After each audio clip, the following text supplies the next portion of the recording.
Hello, candidates. I am going to dictate you a passage from Progressive Magazine. So please get ready for the dictation. The dictation will start after 15 seconds.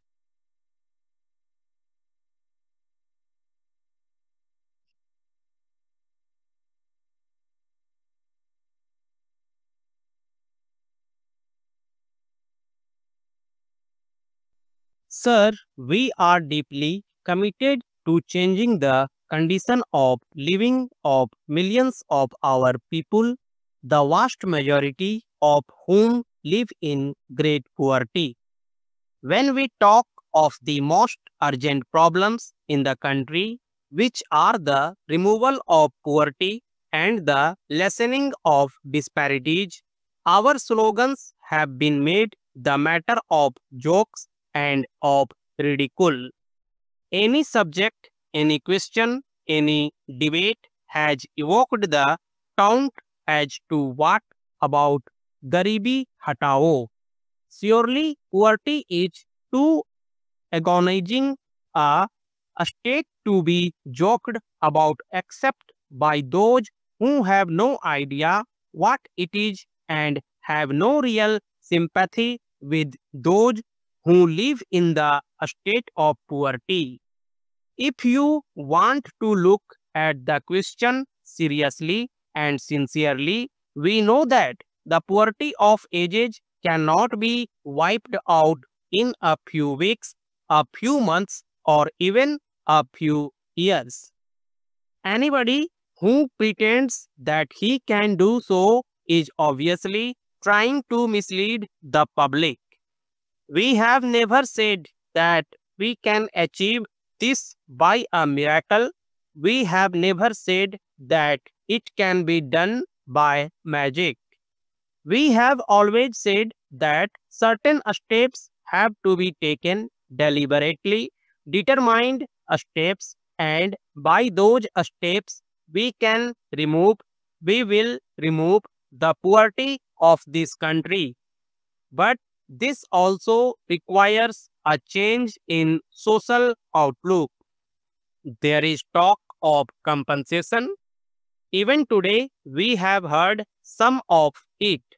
Everyone knows that this is a subject about which I feel very strongly, and I would like to put my views before the House as I have put them on previous occasions. When we talk of compensation, it is compensation for land, compensation for a palace or a big house.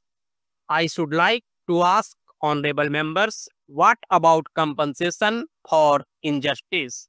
What about compensation for forced labor or the eviction of landless people or land unfairly grabbed?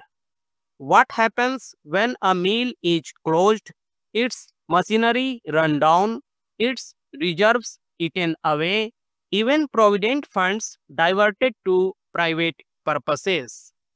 A small man's business is closed and a partner driven to the street and other such things of the capitalist system. I remember there is a small group of people in Bihar. They were among the first who came forward in the freedom struggle.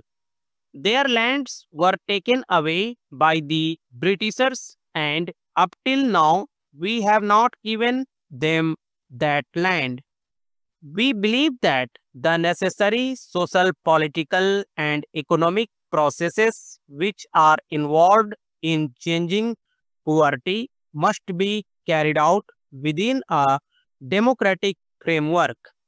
The vested interests have, as usual, raised a hue and cry either through lack of understanding or deliberate mischief. As I said earlier, they have misinterpreted many of the words which we use. I talked earlier of commitment. What I mean is that we are committed to the upholding of the freedom of speech, of assembly, of worship of every citizen of this vast and varied land. Our commitment to secular democracy is non-negotiable. There is nothing negative in our approach. I am not against a class or a section of society. I am for the Indian people.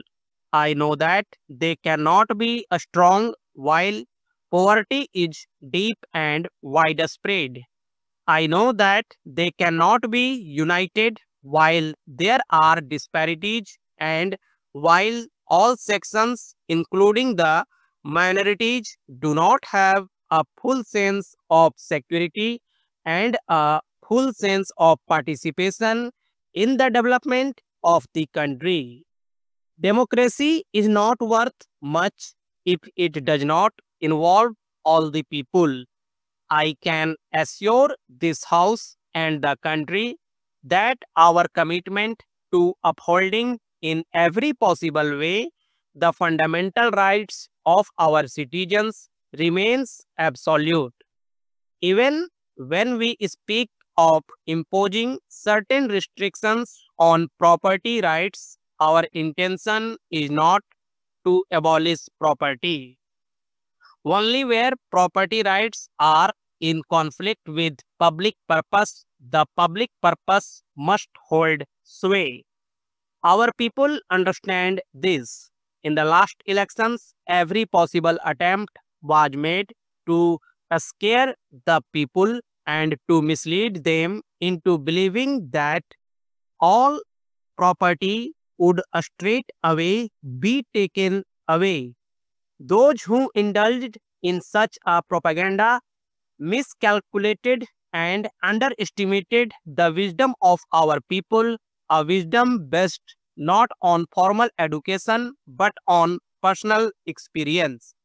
Some of us have joked and some have shown temper and some have sincerely pleaded their cause, but I would urge all honorable members to approach the issues involved in our amendment with calm and sober reflection.